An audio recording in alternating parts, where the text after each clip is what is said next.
ইরানে যুক্তরাষ্ট্র ইসরায়েলের যৌথ হামলা শুরুর পর থেকেই একের পর এক লক্ষ্যবস্তু করা হয় বেসামরিক এলাকা। প্রথম দফার বিমান হামলায় মিনাবে মেয়েদের একটি স্কুলে ব্যাপক প্রাণহানির ঘটনা ঘটে। ব্যবসা স্থাপনার পাশাপাশি হামলা চালানো হয় শিক্ষা প্রতিষ্ঠান, হাসপাতাল সহ জরুরি পরিষেবায়।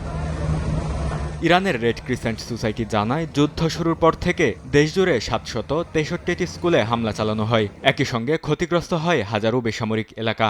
২২,০০০-এর বেশি বাণিজ্যিক স্থাপনা এবং ৩২২টি স্বাস্থ্য ও মেডিকেল সেন্টার ক্ষতিগ্রস্ত হয়। ১৮টি বৈজ্ঞানিক প্রতিষ্ঠান সহ ২০টি রেড ক্রিসেন্ট স্থাপনায় হামলার কথাও জানানো হয়। জরুরি সরঞ্জাম সহ ৩টি হেলিকপ্টার, ৪৬টি অ্যাম্বুলেন্স এবং ৪৮টি জরুরি পরিষেবা দেয়া যানবাহনের ক্ষতি হয়েছে।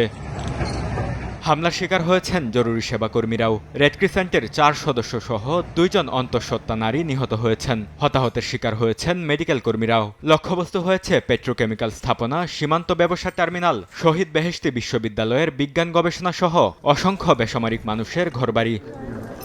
বরকতুল্লাহ, সময় সংবাদ।